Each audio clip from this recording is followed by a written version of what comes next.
Dr.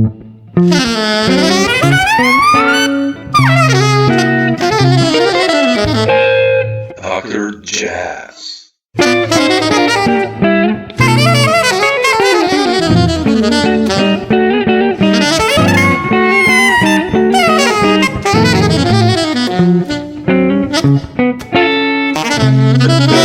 don't know. I just Jazz. want to first ask you. I listened to the last Scofield recording, Swallowtails, and you know, I've seen you with Scofield a couple of times, and I know you guys played already like in 20 years ago, Eider Down and Falling Grace live and all those tunes. Yeah. And I wanted to ask you, like, first, just speaking of your compositional, because you're playing basically your tunes with the trio. How do you compose in generally these tunes? You know, like they're always so beautiful. You know, the harmonic movement is amazing. I mean, I play them at home always, and the melodies are incredible. And it's just, how did you start writing? I know you wrote already tunes in the '60s for Gary Burton and other players, but like, what is your procedure creatively when writing a song nowadays, or even back then? Like, how do you start? Well, the starting is the most mysterious and difficult part. That's and it's the part I really don't understand at all. All I know is that it requires, how to put it, it requires good behavior from me. It requires me to sit down and to be still and to wait for an idea. And that seems simple enough, but it's terribly difficult. It's a life's work. Yeah. I used to, in the early days of my writing music, I used to sit at the piano and kind of noodle around. And when I stumbled on an idea that appealed to me, I wrote it down, and then I'd take it from that point. But at some point several years ago, I stopped sitting at the piano, and I think that was an important step forward for me. What I came to realize for myself, and this wouldn't necessarily be true of anybody else, was that when I sat at the piano and kind of played whatever came into my head, I was really playing what I knew. I was playing my licks, my old stuff, and sorting through it for something I hadn't exploited fully yet. Yeah. And what happened was I kind of made a conscious decision that I didn't want the process of writing music to be that. I wanted it to be a process of discovery. I didn't want to use materials I was already familiar with. I wanted to uncover materials that were surprising to me. Yeah. And the only way I could do that successfully was away from the piano, was just kind of sitting at the desk or sitting in a chair, with a pencil close at hand. To this day, I still use pencil and paper. I don't. Oh, I love that. I'm an owner of Sibelius, but my experience with it has been unsatisfying. I always return to the pencil and paper.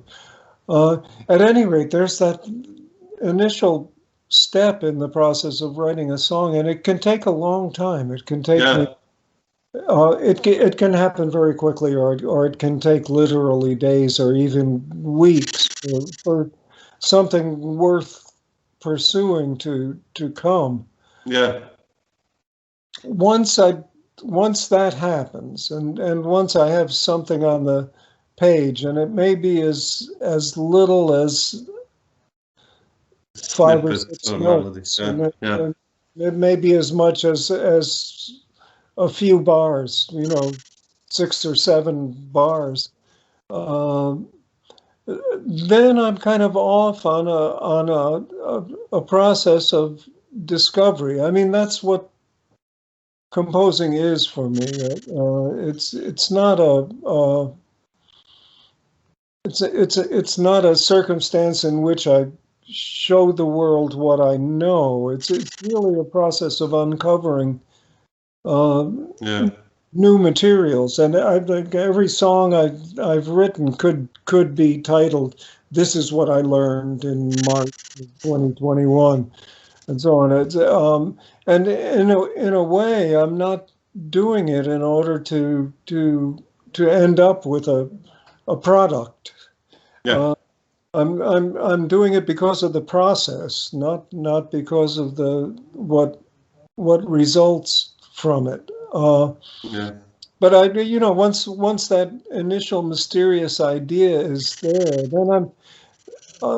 then I'm interested in what it does to me, what it provokes in me.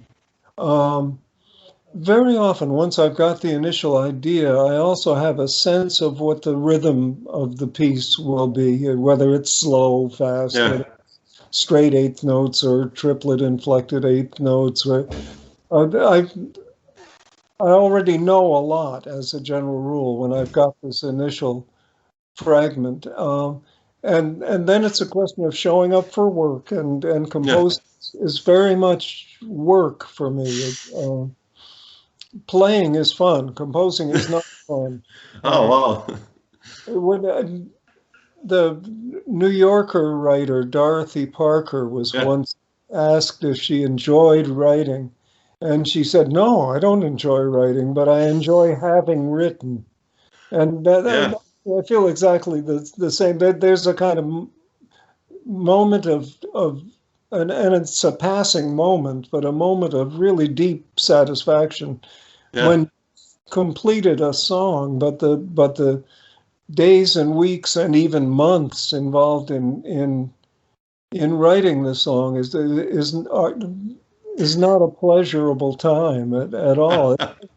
And playing the bass is lovely. I like nothing more in life than playing the bass, but composing, no. But somehow I'm driven to do it. But at any rate, I show up once I've got this initial idea. I show up for work very conscientiously and deliberately. I take my coffee. That's the first rule around here: is you never drink your coffee at the kitchen table. You take it to the workstation. I live with a composer, so it's doubly difficult here around this household. The pressure. and then I'm kind of looking for ways in which to extend the idea. I'm looking for what the idea means to me. I'm kind of holding it in my hands and turning it upside down and turning it backwards and turning it backwards and upside down. I mean, that's kind of a reference to 12-tone technique, the retrograde and the inversion and the retrograde inversion, all that stuff. I'm looking for the intervallic relationships in the melody that I've got. I'm looking for the rhythmic ramifications of this initial theme that's somehow mysteriously come to me. It's a very mysterious process. Well, the process is not at all mysterious. I feel like a guy with a white lab coat. I'm really being very serious and very analytical. And the image of the composer is, Beethoven walking in the woods and conceiving an entire movement to a sonata and rushing home and writing it down. That's the opposite of what I do. What happens to, or rather I should say, what happens to me is I sit at the desk and I think and think and think about the little idea I've been given and what can come of it. And I develop it in whatever way it leads me. And in this way, also, I differ from Beethoven.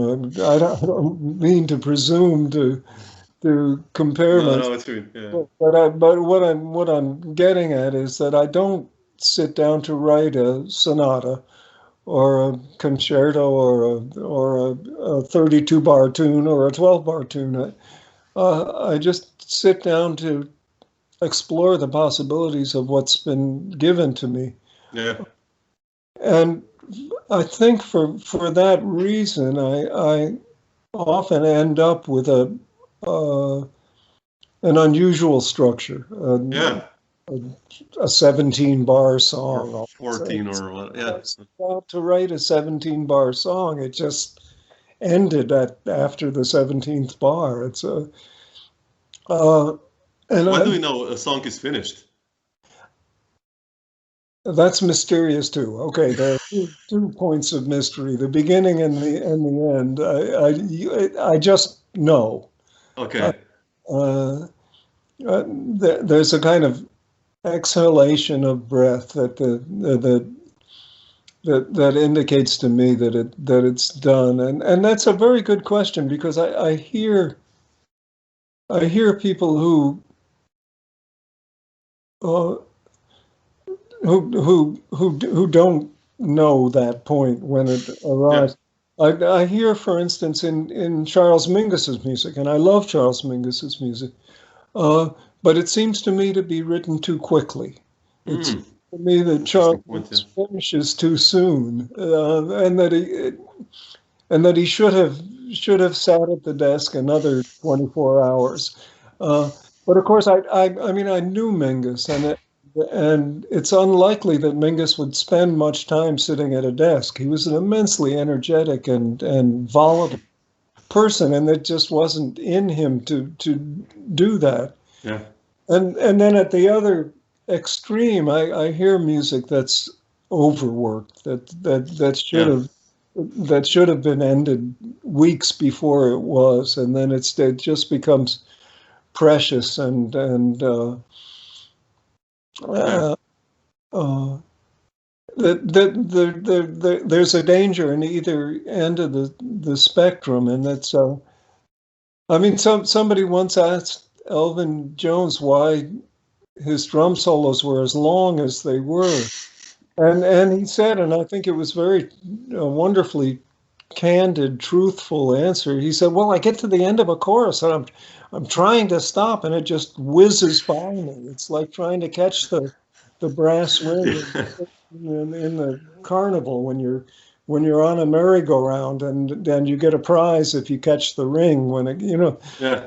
just goes, oh, I missed it again, and so I'll have to play another chorus, and he plays another chorus, and then tries desperately to end and misses it again. I know exactly that feeling, and that's another comment on how to know when the damn thing is done. Yeah. But the whole idea for form, to me, I've learned a lot over the years from poets and poetry, and Yeah. in particular from Robert Creeley, Yeah. whose I mean, yeah. works I use often. He's has been an inspiration to me since I was a teenager. And I've discussed this issue with him too, and he's I very really. Oh. yeah, it's great. He's a wonderful raconteur, uh, and what he says and what he insists on is that form is Yeah. just what you end up with. That's what form is. It's what the thing turns out to be. And he told me a story about a sculptor who coincidentally I knew in New York in the 1960s, named John Chamberlain, who did sculptures of crushed cars. He's famous Oh, for wow. Okay. cars sculptures. One of these sculptures was enshrined in a mythic nightclub called Max's Kansas City that was also going on at that time in the 60s in New York. Famous piece of crushed car. At any rate, John Chamberlain once got kind of angry at a student who was asking him about the formal aspects of his work. And he said, look, I'm hungry. I go to the refrigerator. I look in the refrigerator. There's some lettuce, there's some tomatoes, there's some onions. I take them, I put them in a bowl, I put some dressing on it. That's a salad. That's form. Yeah. And I think that's right. And that doesn't denigrate form. That doesn't speak ill of it. It elevates it. In fact, form is in the category of the miraculous. And it really feels like that to me when I know, for instance, that all of a sudden this 23 bars that I've written is done.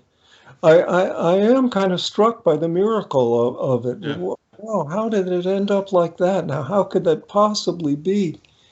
It's asymmetrical. Is that a 7-bar phrase or an 8-bar phrase? Is the next phrase therefore 9 bars, or is it 8 and 8, or is it 7 and 9? And I don't know. I just wrote the damn thing. What do I know? It's really a remarkable thing, form, the way it presents itself, and the way of course it presents itself in nature. Every step you take, you look around, and there's remarkable examples of form happening in the world. It's and it's that moment when it is the moment when the piece is done. When you enjoy that rare, deep satisfaction in composing, you do get something. And there's something about it that draws you back to write another tune. Yeah. If it were just pure sweat, you would do it once and never do it again. Exactly. Yeah. No, I love this what you mentioned, because your tunes are like. Many tunes of many musicians have like A, B, and C section, and an odd meter 11 part in C, or whatever. And you mentioned like you have Hula Bolini has like 14 bars, I think it's and that's it, and it stands, and it's there. And funny you mentioned Creeley also. I mean, I've studied American poetry, and I did a PhD on translation of American poetry, and I've been translating Creeley into Slovenian for the past 15 years, and I'm really into Creeley and the American poets, and I really find this connection of you. I mean, regarding form, because he also writes, like you said, like it's just like a 11 line structure. Yes. And there it is, and he's a master of line breaks and all that, and it's just like, man. And I feel that with you as well, like these melodies, like triplets going into another bar and another bar, and there's a break, and then it's like, okay, that's it, it's an end, and it's so beautiful. I mean, yeah, it is wonderful when it happens, and it's great that we share this fondness for Creeley. I mean, he's been terribly important to me, more important, I think, than any musical model I might have had. And of course, Charlie Parker has had a profound effect on my... Yeah, sure. And so has Beethoven, for that matter. But Creeley has really taught me stuff all along the way. And I was insanely fortunate to stumble upon him. How did that happen, by the way? When did you guys meet? I mean, I'm really interested. Yeah, it's wonderful. I discovered his poetry when I was a teenager, when I was 15, 16 years old. And as can only happen when you're a teenager, I was just passionate. I was convinced that the secret to my life was there in those pages. So I had this deep connection to Creeley's work. And in 1970, when I was 30 years old, I had been living in New York City for 10 years. I was married and I had 2 young daughters. My wife and daughters and I got into a Volkswagen bus and drove all the way across the United States from one coast to the other. to live in Northern California. I wanted to get away from the music business. Oh. I wanted to get a job in a Holiday Inn. I'd been playing with Gary Burton's band for several years, and I was disillusioned with the business, the music business. I liked the music just fine, but the business was bananas. And I thought maybe I could find real contentment in a Holiday Inn job somewhere. I had loved Marin County, north of San Francisco, for a couple of years. I'd been going out there with Gary Burton to a club in a town called Sausalito, where we would play for a couple of years. A couple of weeks at a pop, so I got to know Marin County a bit and really loved it. So we got in the Volkswagen bus and we drove out there, and I discovered to my dismay when I got there that it was very expensive to live in Marin County. That it was kind of bohemian chic at its most at its worst, and I then luckily discovered that if I made the journey across a precipitous mountain called Mount Tamalpais, and down the other side of that mountain there was a small village with cheap houses called Bolinas, and so I moved there, and to my amazement and utterly by chance discovered that Bob Creeley lived in. Oh man! So and about half the other poets in the United States at that time. Wow, man! Or poets of a certain sort, anyhow. Yeah. And in fact, Lawrence Ferlinghetti, the City Lights bookstore guy, had a place there, and Richard had a place, and Joanne Kiger, a lot of very, very good poets. Good poets, yeah. It was just. And Creeley was kind of the leader of the pack, Yeah. And I got to know him, and his daughter babysat my kids and all of that, and it began a kind of lifelong relationship that's resulted in my case in a couple of albums of music to his poetry. But more to the point, I was able to talk to him about the stuff I'd been stealing from him and kind of refining my approach to his work. Yeah. And I mean, through him, I was getting to Charles Olson and Ezra. Yeah, oh man, I love Olson too, yeah. All of that entire group of poets, and I guess you know what I'm talking about. Yeah. This wealth of theory in there about poetry, and by extension about music. In my case, that was very distinctive and very American, and very original, and just spoke right to me. I think it's had a very strong influence on my bass playing as well, and of course it's kind of oblique. But in what sense?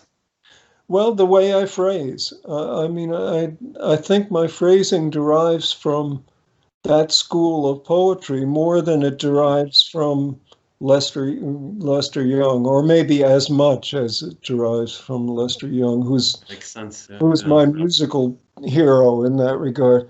But and I mean to really simplify what's going on, I learned from that school of poetry to let the line show itself to me. If it wanted to have 11 beats, to let it have 11 beats. And that's not to say that you're kind of abdicating responsibility for what you play or what you write entirely, because you're not at all.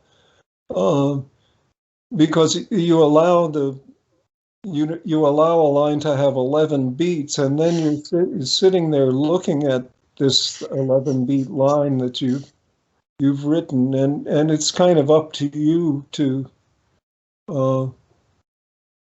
to know something about those 11 syllables. What are the implications of them? Where did the accents fall, and what does it look like on the page? Yeah. I mean, just as if you're a poet, you're looking at your stuff on the page as you write it. I'm looking at the shapes of my phrases on the page as I write them as well. I'm looking at how the eighth notes rise and fall on the stage and all of that. What kind of shape am I making? And of course the visual and the audible are analogous. The shape that looks like it's rising and falling sounds like it's rising and falling in a very similar way. I mean, I've used Creeley's poetry for years. The first recording I made that involved his words was an album called Home. Home, yeah, I have this one. Yeah, I love that stuff, man. This is so beautiful. Yeah, it's a good album. I think in retrospect. Yeah. That album began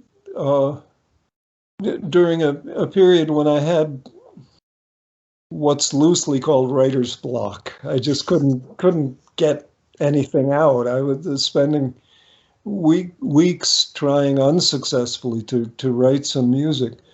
And it occurred to me to take some of my favorite Creeley poems, or the ones that seemed to me most singable. Yeah. Which turned out to be generally the love poems. Yeah. I think maybe that's not a coincidence, Yeah. So it occurred to me to type out a few of them and just tape them to the upright piano that I was using to write at. And I did that and looked at these poems, and sure enough, it was as if the floodgates had been opened. The rhythms on his page translated immediately into rhythms under my fingers, and the rise and fall in the way his lines were spoken translated into the rises and falls in melodies that I then wrote. I mean, it was almost scandalous the degree to which I felt I was just kind of transcribing what he had written. And that's so cool. Claiming half the royalties. It's tremendously musical, and I mean, it was interesting too when I got to know him, to find the extent to which he felt indebted to music, and in particular to bebop and post bebop. I mean, he said in particular that he listened to a lot of Bud Powell. Really? Wow! I didn't know that. During the early days, during the days he wrote a prose book called The Island. Yeah, exactly. Yeah. He said during the writing of that, he was constantly playing tapes he had made of Powell music. And he had, seen Charlie Parker live on numerous occasions. He was just enough older than I to have seen Charlie Parker several times. I actually heard Charlie Parker live once, but didn't. Really? I went to Carnegie Hall for a concert Bird played, and my parents took me. I was 14 and near New York City, and somehow convinced my parents to take me to Carnegie Hall. They wouldn't take me to Birdland, but Carnegie Hall. Yeah, okay. Seemed respectable enough, yeah. So we went and got there and found that the concert was sold out, and I was just crestfallen. I was standing in the lobby by the ticket window, just crestfallen, and one of the hall's ushers, whatever they were called, saw me and took pity on me and said, "Kid, come here," and they explained to my parents what was going on, and they said, "Okay," and he took me and just let me stand behind a curtain that was protecting the audience from from the lobby, and Bird was opening for Stan Kenton's band. Stan Kenton's band was the headliners, and Bird was the opening act. Man. And I heard him, and I'll of course never forget the sound. I feel incredibly privileged to have heard that sound live.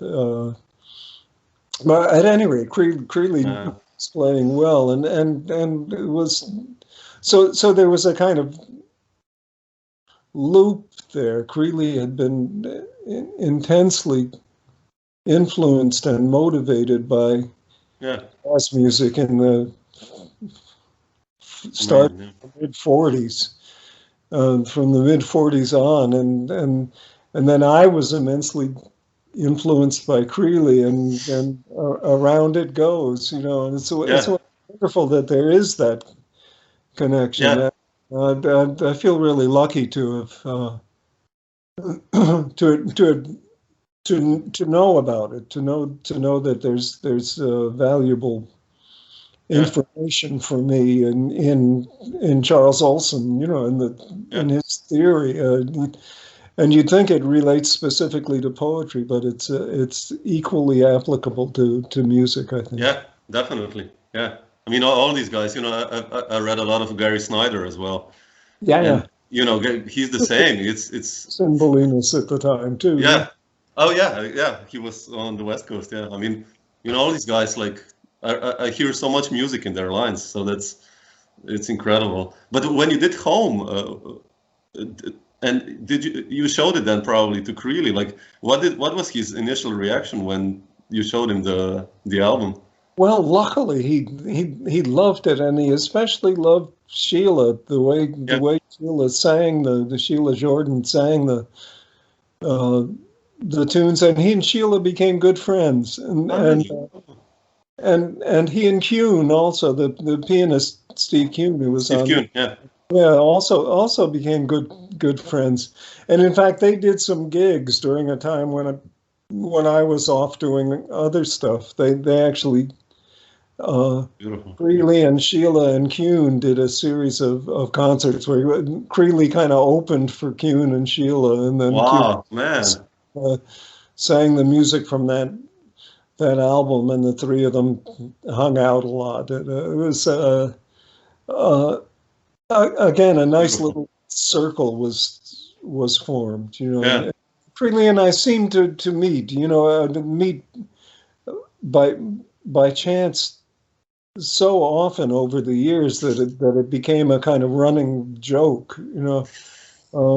I was living near New Haven for a time, and he came to read at Yale. And I went to the reading, and we hung out for a long and very memorable night after that. We discovered each other in a bed and breakfast, a kind of precursor to Airbnb, a bed and breakfast place in Greenwich Village. When I was working with Scofield at the Blue Note, as a matter of fact, I found an apartment house where there were rooms for rent to stay. And I discovered Creeley in the next room. You know, this just kept happening to the point where we were no longer surprised, and we just kind of enjoyed it. He as you would imagine from his poetry, he took life in that way. He wasn't at all surprised at coincidence. Another coincidence, you know, what a lovely thing. And I think he again, you never quite know what's the cart and what's the horse, you know, whether life informs the work or whether the work informs the life. Yeah. And in fact, there's a kind of circle that happens both ways from. Yeah, and they're in it together. Co-conspirators, I think, you know. Yeah, that's so beautiful, man. Yeah, I love this with you. It kind of makes sense now when you mentioned, because you know, I teach many students here also bass, and like I take many of your solos to them to play them because they're so melodic and have this breathing sense of the phrases stopping and the sense for melody that you have. And now I can explain them where this also relates from poetry, and that's so beautiful. That's another. Yeah, I think you should really send your students there. I taught briefly in the 1970s after I had lived in Bolinas and returned to the East Coast. I taught for a couple of years at Berkeley, and at that time, of course, in particular, I was just full of poetry. I had just finished living in a town full of poets, a town run by poets. The poets were the board of the town supervisor was full of poets. And I was trying to tell this stuff to my students, and I think I had only limited success. They saw it as kind of esoteric, and too abstract maybe. Yeah, as esoteric at all. I mean, it seems to me anybody who plays improvised music has to think about, okay, where are my phrases coming from? Why do I phrase the way I do? And inevitably, I think you have to confront issues of language. You have to think about syntax. You have to think about syllables. You have to think about accent. You have to think of how when you speak, your voice modulates, how it rises and falls.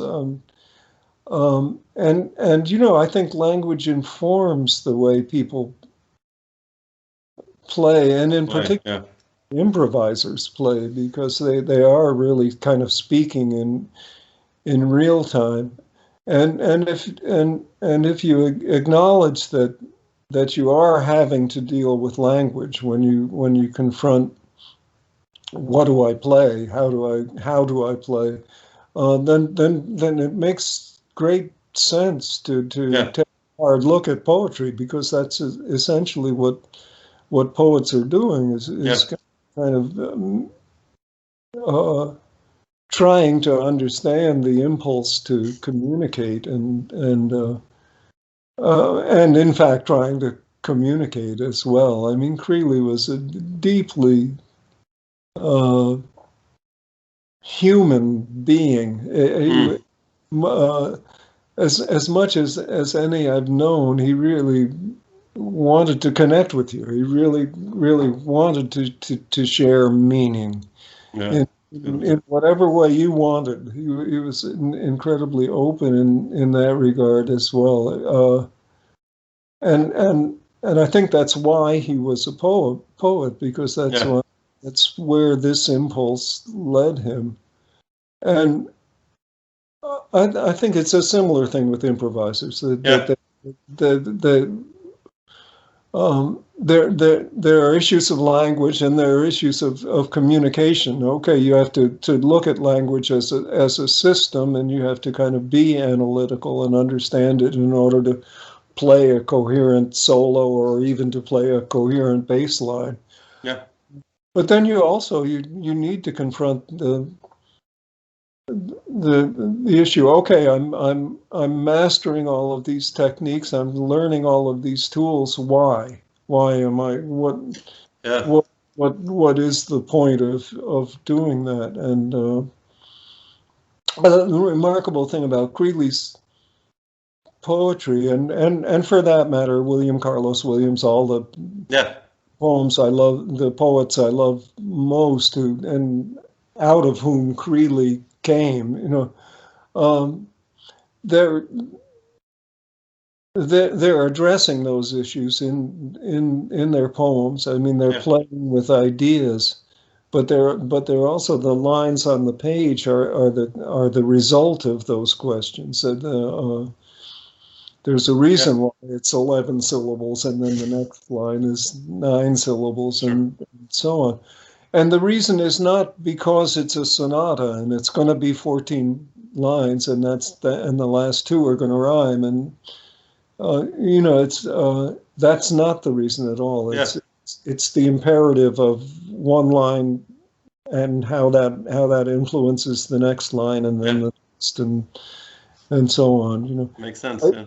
Creeley, wonderful things happened to him too as he aged. He in a way he did kind of soften in a wonderful way, and he began rhyming things quite a lot. And there were some kind of silly little couplets would pop up in the midst of a very dense and serious poem.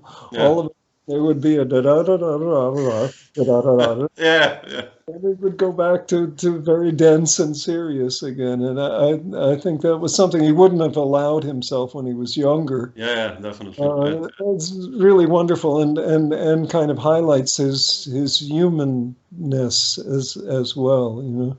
Yeah, such a poet. Yeah, but speaking just of you, like just I wanted to ask you this: like, do you remember the first composition you wrote, and like what did the guys like you played with, like I don't know, Art Farmer or even earlier Jimmy Jufre and all these guys encourage you to write music, or how did this happen that you started writing actually? Like, well, yeah, it's a nice story, and I know specifically where and when and everything. I mean, I had written a lot as a student, and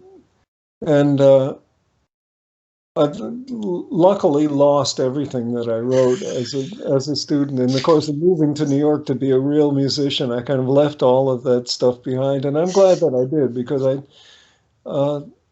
they weren't good enough, and they weren't.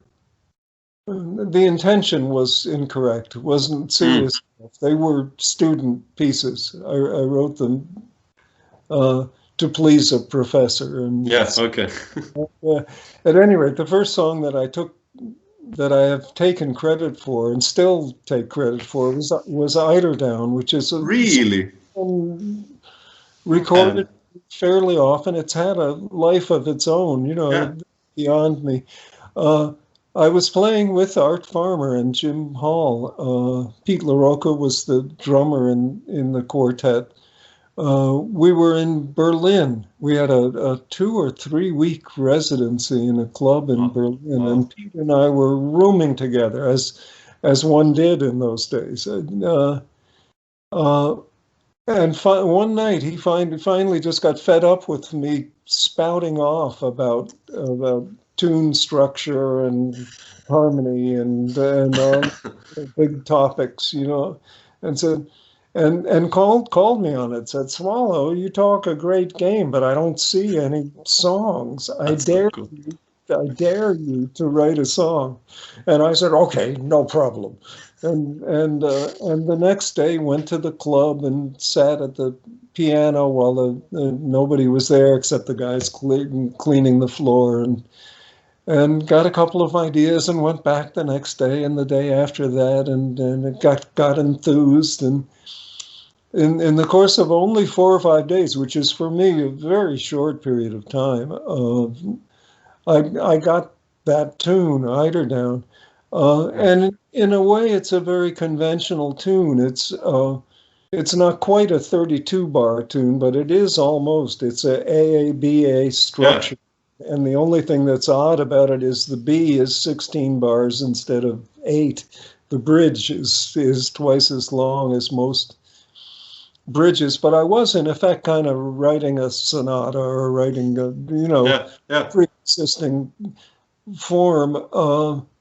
Anyhow, I got it and wrote it out and gave it to, kind of sheepishly and embarrassedly, gave it to Art Farmer, and he liked it. And miracle of miracles, started playing it right away. Wow. And Jim Hall figured out some wonderful voicings to make it sound good. And, immediately I said to myself, well, shit, this is easy. There's nothing to this. Wow, tune writing. Oh boy, okay. And from that moment on, I've had nothing but misery with being a composer.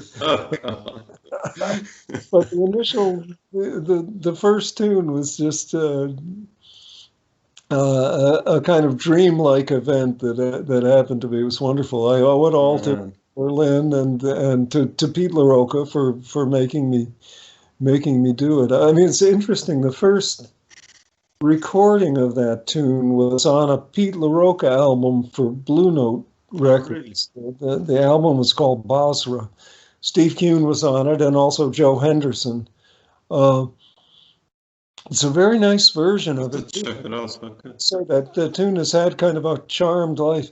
And a couple of days after the recording, I got a call from Alfred Lyon, the head of Blue Note Records, and he said, "Oh, and by the way, what's the publishing on that tune of yours?"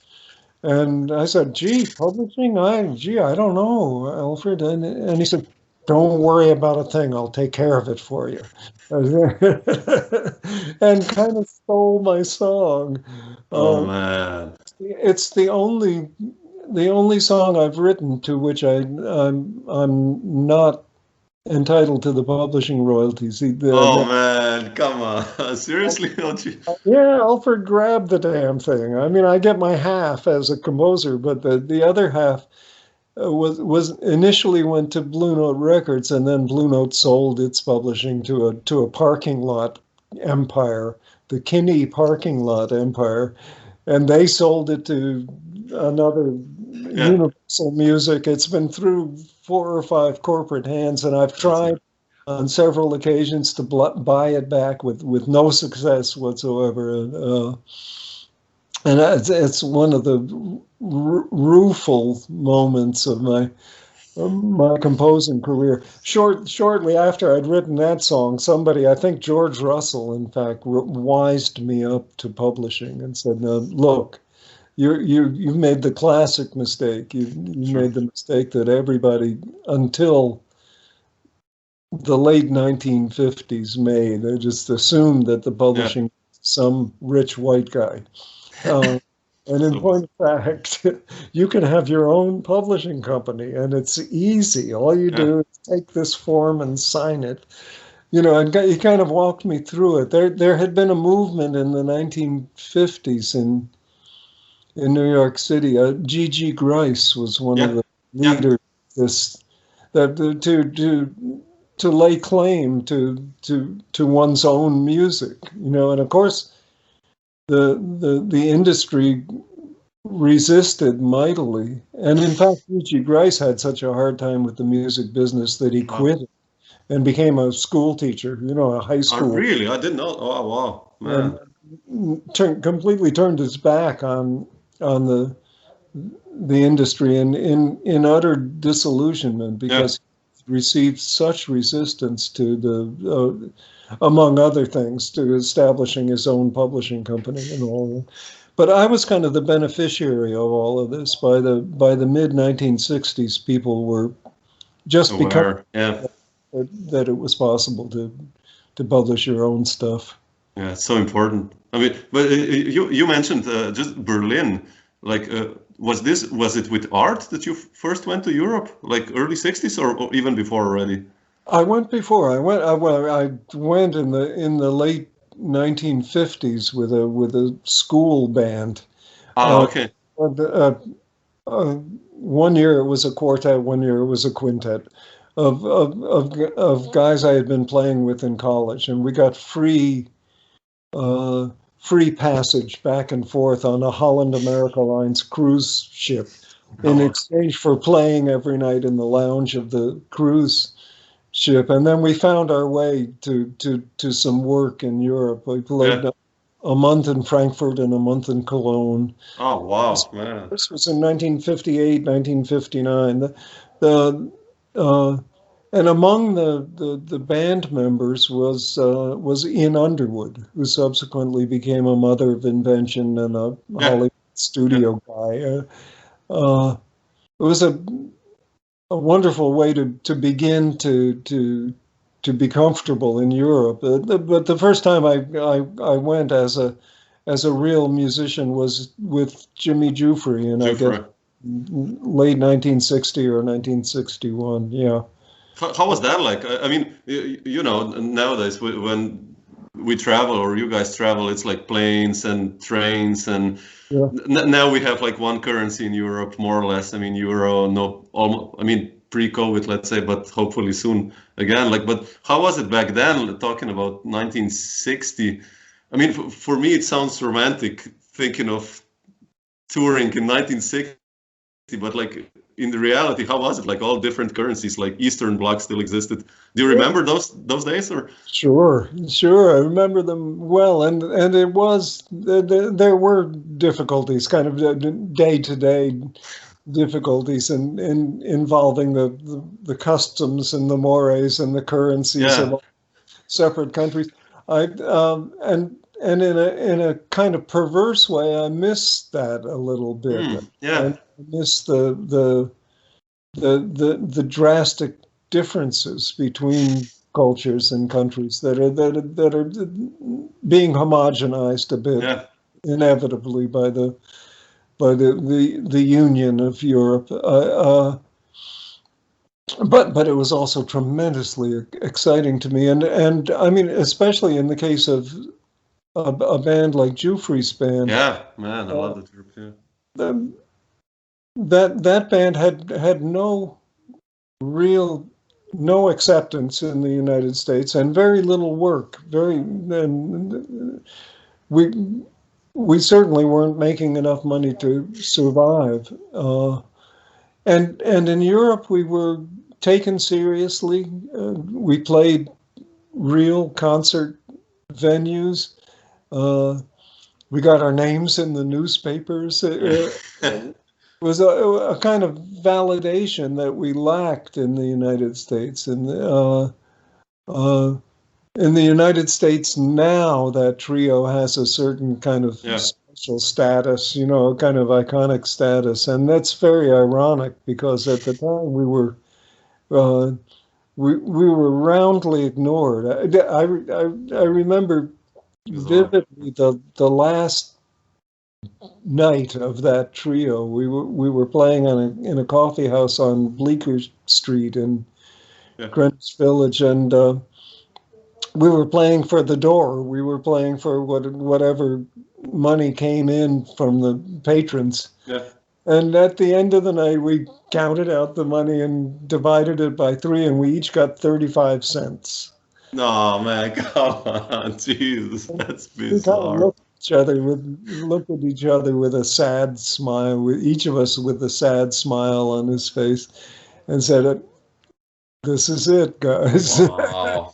And that was kind of the end of that trio until the 1990s, when it reconvened and played Europe for.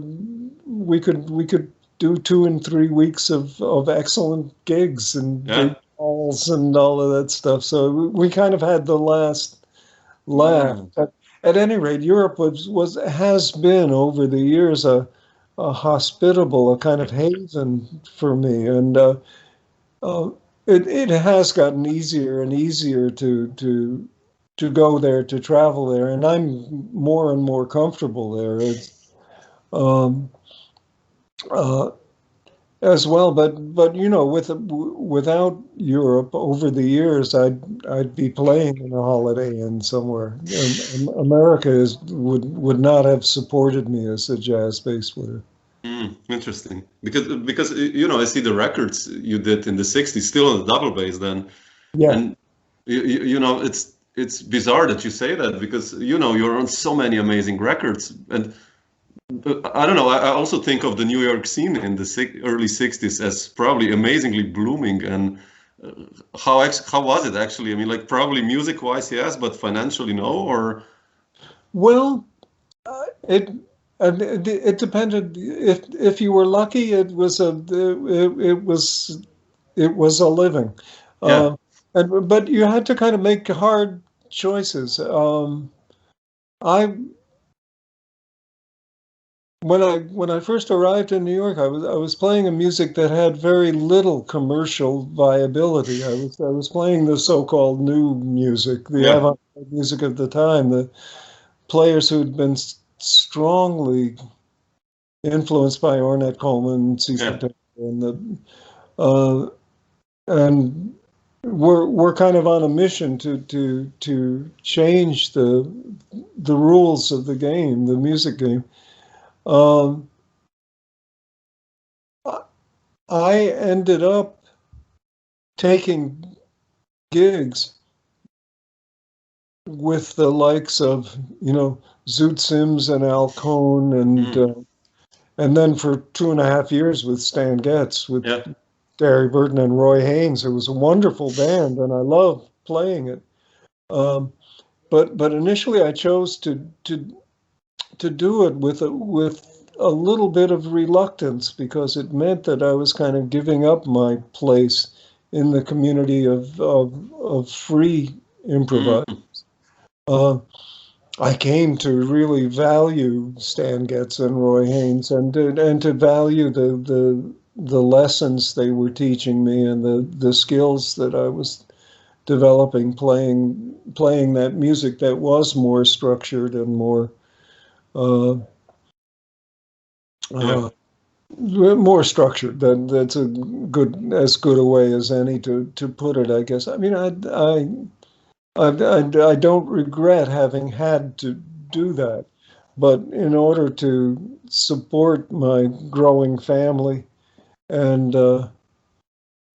in order to buy a good bass, I had to make those kinds of decisions. The decision to go with Art Farmer and Jim Hall was principally a musical decision, but it wasn't exclusively. Yeah.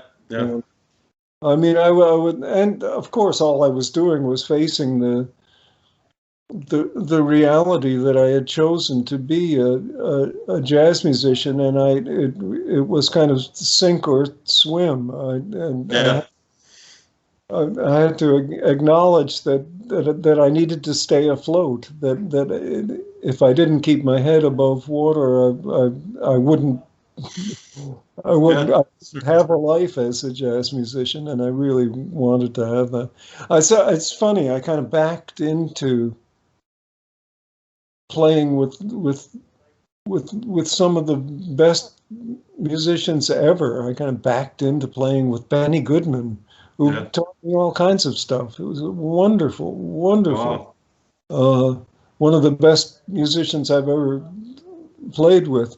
But I took the gig with a little bit of reluctance, and then discovered, oh shit, I better shape up. This is serious, And in fact, in the Benny Goodman band I played in, the trumpet player was a guy named Bobby Hackett, who was actually a cornet player. And I think he, more than anybody, more than Benny perhaps, taught me stuff about shaping a note and shaping a phrase. Or just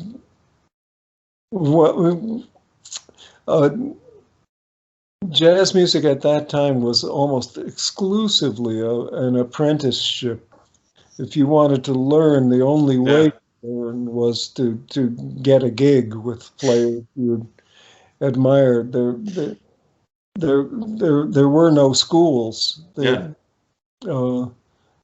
The music has changed drastically in the 50 years or so since then, and I'm not making a value judgment. It's neither better nor worse, but it's undeniable that it's changed. Definitely, yeah. It's a different beast. Yeah, I'm sort of implicated in the change. I taught at Berkeley myself, so guilty. Guilty as charged, but it's funny. I mean, in order to teach at Berkeley, I had to learn what a Ionian scale was and what a Dorian was, and all. So I hadn't learned that way. Essentially, I knew the stuff, but I didn't know the nomenclature, and I had to learn it quickly in order to communicate with the people I was teaching. I mean. And again, the ironies are replete throughout my life. I think I learned more than they did during the 2 years I was teaching at Berkeley. Oh, come on, no. In a way, I mean, the best of the students ate everything I had to teach, and everybody else had to teach, and of course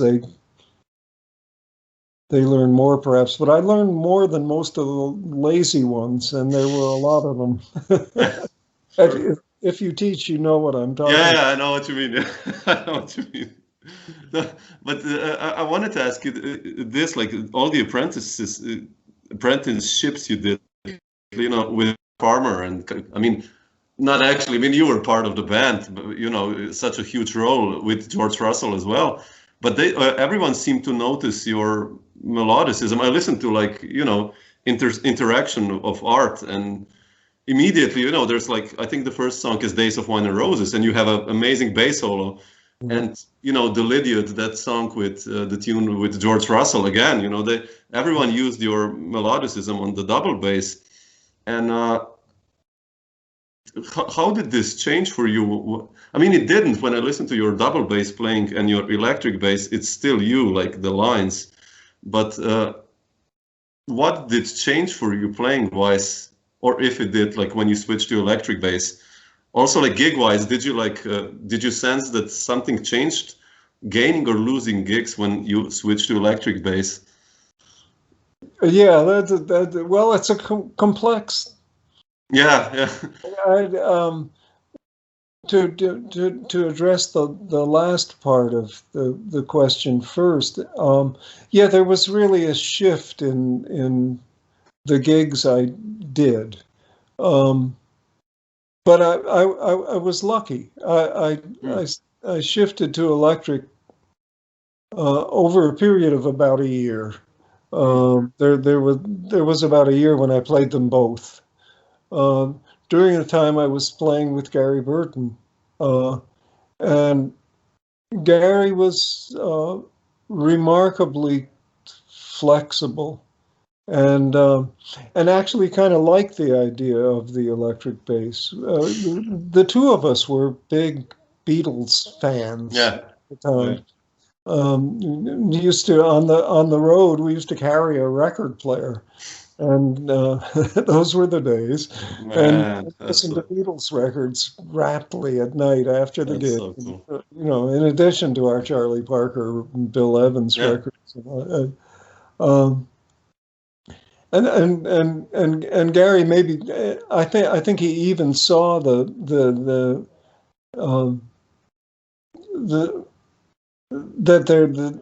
there would be some advantage to my playing the electric bass, that there would be something different about the band if I were playing the electric bass. So he actually encouraged my doing so. The remarkable thing is that Roy Haynes was as adaptable and flexible. Was. I mean, because for me and for Gary too, Roy was kind of embodied the history of the music. I mean, Roy had played with Bird and played with Lester Young and all of this stuff, and here he was every night getting on the bandstand with us. Wow. And at some point after I'd been playing the electric bass for a while, and I'd gotten to the point where I was playing it on some of the tunes and then switching back to the acoustic and to the electric again and back to at one point I felt I had to ask Roy, in effect, I had to ask for his permission to continue. I really... And so I came to him one night between sets, and I said, "Look, Roy, I really appreciate you've been really kind about my messing around with the electric bass in your presence, standing next to you, and I just want you to know that if you're uncomfortable with this, and if you don't like my playing the electric bass with you, let me know and I won't do it." And without hesitating, without missing a beat, and of course Roy Haynes never missed a beat in his life, he just said, "No problem." And I just felt validated. I just felt, this can be done. And I think that was remarkable, given the years and years been playing with acoustic players, and had been playing with me as an acoustic player, as far as that goes.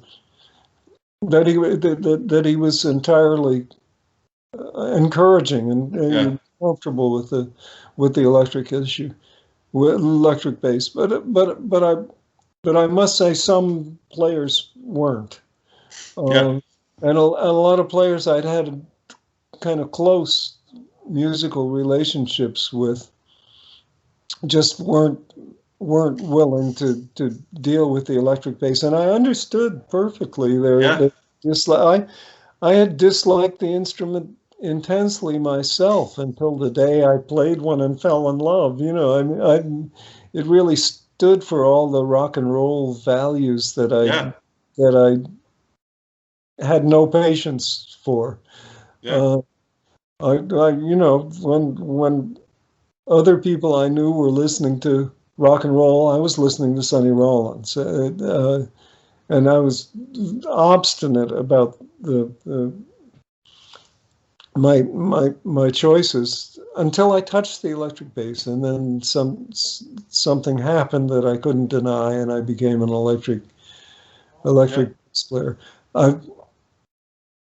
So I found a distinct shift in my company in the bandstand. There were those who fell away, and I picked up some new guys and all of that. But luckily, things kind of balanced out, and I continued to work. I continued to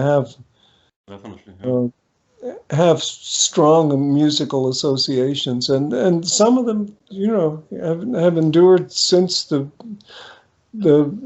days I was an acoustic bass player. I'm still playing with Steve Kuhn, with whom, you know, in 1960. On the other hand, I might not have played with John Scofield had I not been an electric player, because his sympathies were with the electric instrument. Although ironically, he tends these days to favor the acoustic bass, and I see. In most of his contexts, he's using acoustic bass. But at the time we discovered each other, which was in the mid 1970s, when already done. Oh wow, okay. I went back away. During the time I was teaching at Berkeley in Boston, he had just finished being a student at Berkeley, and was still hanging around Boston. He was just kind of hovering there before, you know, indecisively, kind of nervously contemplating moving to New York City. So I caught him just at that time, and knew right away that he was a major player, and I knew also that I wanted to play with him over years rather than just days, and that slowly evolved. I mean, with the trio with Adam Nussbaum, the drum, I love that. was formed in 1980, and that went for a while. And then there was a period where we did other projects, and where I produced a bunch of his recordings. And then there was the trio with Bill Stewart that endured for quite a while, and we've had a long and abiding friendship. I mean, we still talk on the phone a lot. And, that's beautiful. Yeah, it's my buddy, you know. Yeah, also musically, like, how did he ask you? Remember to join the trio? Like, how was the story there? Like, he was just forming a band, or? Yeah, I don't remember precisely what the conversation was, but we played in Boston together, and then in fact Gary Burton hired him. And he, the band was Burton and myself and John and Joe LaBarbera was at that time the West Coast guy. Nice band. So John and I were kind of cementing a relationship during these years in the mid 1970s. And then he did move to New York and stopped playing with Gary Burton, and we stopped playing together. And in 1980, he called me on the phone and said, "I'd like. Do you want to plan? I want to start a trio. Would you be in it?" And I said yes without hesitation. And he was living at that time at a musicians cooperative building called Westbeth. Gil Evans was also living there, and Billy Harper. It was a famous and infamous scene. And I went down to the basement in Westbeth with John and Adam Nussbaum and rehearsed, and it felt great immediately. And John was very enthused about it and started writing a repertoire for the band, and we started plotting touring and clubs in New York who would be willing to hire us and all of that stuff. And actually made a go of that band for 2 or 3 years, and did quite a lot of touring. Again, mostly in Europe. Yeah, sure. Occasionally in the United States, but only occasionally, and traveling in a van on the Autobahn, endlessly on the Autobahn, and the same circuit over and over and again. But it was a very accepting environment we were in, a very comfortable environment. We were encouraged by the public we found in this circuit of small clubs, and that it was a circuit that couldn't exist in the United States, I think, because in Europe the clubs were subsidized, either directly or indirectly, and in the United States they were forced to rely on what they made at the door, what the price of admission brought to the club. So of course they had to go for the music that had the most immediate and remunerative commercial appeal. That's the way it goes in the United States. Always has, something to do with capitalism, I believe. I would say so too. Steve, I just want to ask you also this, I have so many questions, but I don't want to take too much of your time. But I just wanted to ask you, you've been playing with John Luck now for 43 years. And with Carla, you have a trio with Andy for 30 years, probably. Or how do you keep... 30 years. In a way, I've done this talk also with Andy, and I love his playing, and he was so happy when we spoke about you guys. And but I wanted to ask you, how do you keep the music fresh in your eyes, playing with the same people it has, for 40 years?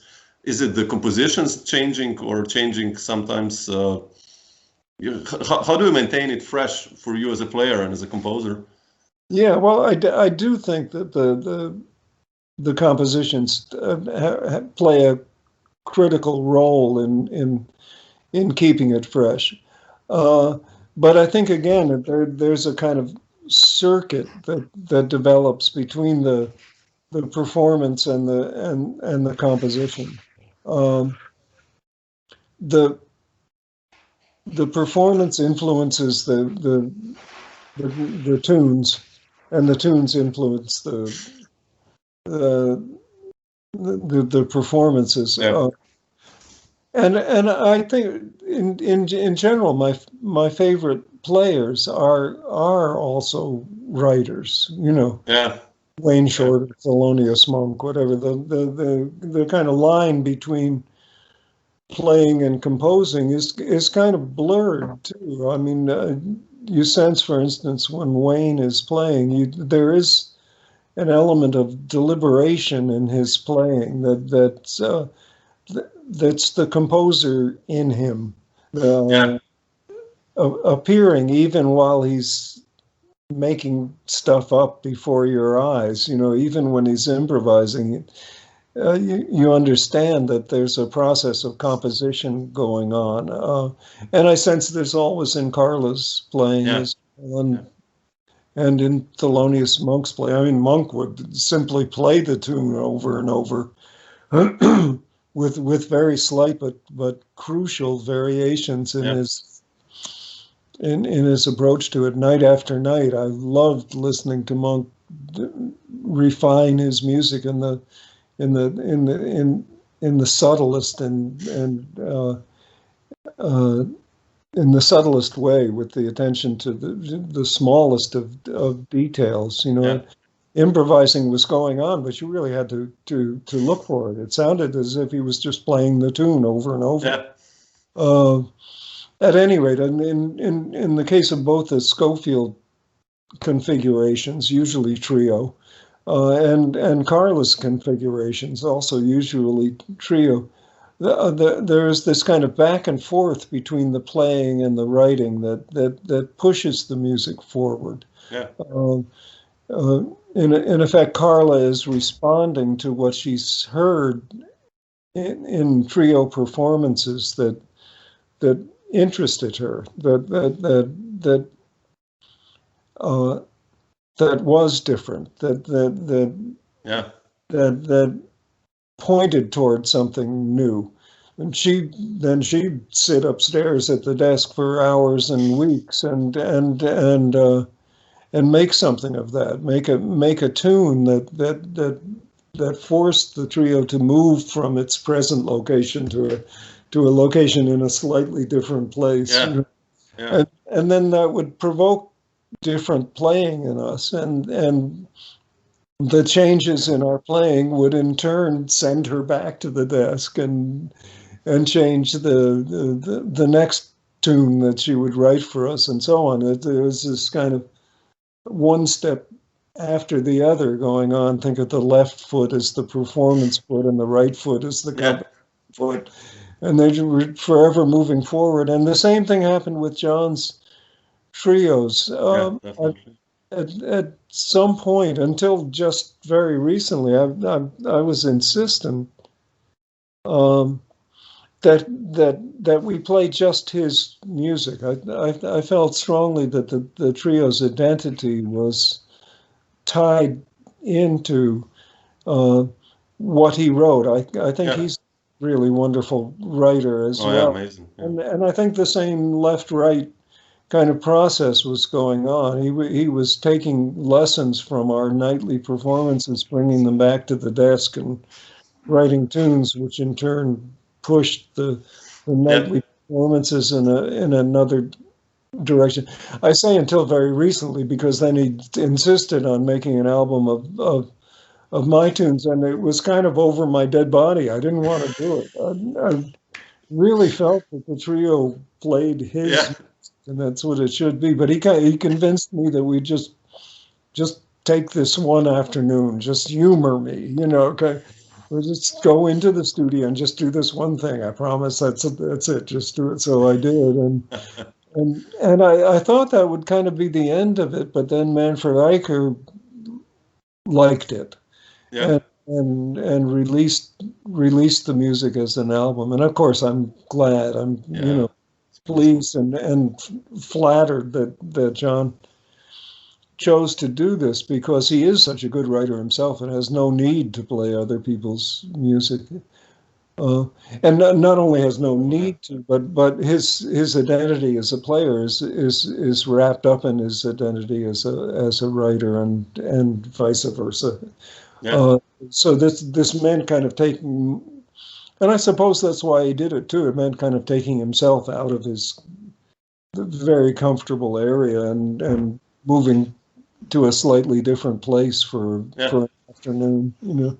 Well, it's also, I think I've spoken to John many times also, and many times he mentioned how important you were also as a composer for him. You know, your tunes, that he always plays them, and you know, I think maybe it's like an homage also to you, of course, as a composer, since we started the conversation, that, like, you know, it's beautiful to have at least a tiny part of your compositions in one piece played by this beautiful trio you guys have. So it's so nice, man. So beautiful. Yeah, no, I think so too. It's just wonderful the way it's also instructive to me how he hears my music. And I know we've had discussions about, okay, what he's stolen from me, you know, and then I tell him what I've stolen back. Again, everything is kind of a loop in this way. I've stolen abundantly from his techniques. I mean, he kind of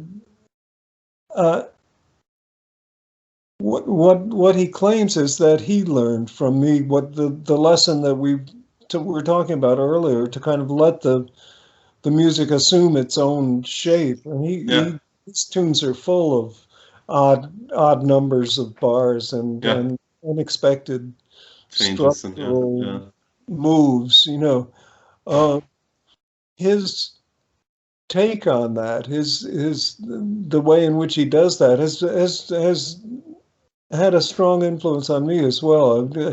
I've seen immediately that we're inhabiting similar ground, that we're kind of doing the same thing. We're using similar compositional impulses. Techniques is maybe not the right word, because it's but impulses perhaps. And I've learned from him ways in which to do that that hadn't occurred to me. And I was kind of translating directly from poetry to my own work. But playing John's music over the years, I've discovered other ways in which to bring these same lessons to bear. He's a gem. He's a great one. Yeah, amazing. Yeah, cool. Steve, I just wanted to ask one last question. Like, just as you being a band leader, I mean, you've done so much work as a collaborator, like with Carla. It's like a unity trio. With John, I feel you almost. I mean, it's his trio, but like you're part as a unit. But you being a band leader, are you planning something new, like a record as you as a band leader under your name? And how do you feel in this role as being a leader, like throughout the years? How has this developed? Are you comfortable in these roles, or like, you know? Yeah, I enjoy it. I love to do it. The last working band I had was a quintet with Chris Cheek and Steve Hardness and Jorge Rossi and Carla. And we had a wonderful time. We had a couple of tours and a recording. It was just, I think I probably had the best time of the five of us, and that's probably not right. I love doing it, and of course I have hopes to do some more of it. The project that I've been engaged in for a while now, and it's slowly gathering momentum, like a rock rolling downhill. Yeah. Is a project with Norma Winstone, really? whom I've loved for years. Her trio with John Taylor and Kenny Wheeler was deeply influential. And John Taylor's writing, I must say, had a strong. Oh man, he's one of my favorite ever players. Such an underrated player. And very much underrated as a writer as well. And his ways in dealing with structure as a writer were really important to me. At any rate, I've had this kind of abiding love for Norma, and over the years she's written lyrics to a number of my tunes, and it wasn't anything that I initiated. She just did it. She found something in my tunes over the years that she liked, and I guess over 2 or 3 decades she's accumulated a dozen or so. Oh wow! Songs of mine with lyrics that she's written, and I like her lyrics very much. They're really nice. And over the years talked loosely about doing a project, and over the last year or two, we've gotten more and more specific to the point where we kind of know what the personnel will be, and the people we want to be on the project have been informed that we want them to be on the project, and they're all okay with it. They're also okay. And at this point, I'm thinking about how to orchestrate the tunes. Norma has kind of chosen the tunes that we want in particular to record. We're thinking of this as a recording project, but I would hope that we'd play live some. Yeah, beautiful. Norma's kind of whittled down the list of tunes. I've written a couple of new pieces that she's written words to, and then there are a bunch of older ones. I'm at the point of still addressing the issue of what to tell the guys, what to tell the guys to play.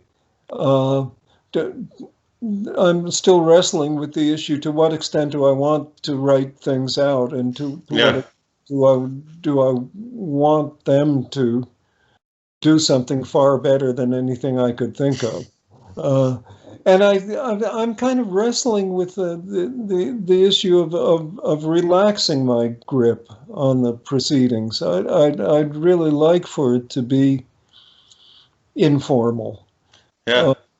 Informal in a kind of broad sense of the word. Yeah, I know what you mean. I can't resist indicating that that's a G7th with a flat 9, and if you don't play the flat 9, I'm going to leave, and I'm going to take my marbles and go home. So I'm having a good time spending as much time as I feel I need to resolving the issue of just how much to tell the guys, and then only then I'll commit things to paper, and the process will move to the next step. But I'm hopeful. That's what I'm currently engaged in, and I'm having a good time working with that. So much looking forward to that. So cool. Cool, Steve. With bated breath. Yeah. Thank you so much for all these stories and insights. So I really appreciate it. So. Oh, you're welcome. It's been a pleasure. Thanks, Samo. It's been nice. Thank you so much. So, and hopefully, see you soon in Europe somewhere on a concert. So I hope so too. I'd much enjoy sitting down for a few moments with you. This was a pleasure. It's nice to meet somebody else with a appreciation of poets and it's two of us. Okay. Good enough. Okay, I look forward to the next time. Yeah, me too. Okay, Steve, take care and all the best to you. The same to you. Yes, thank you.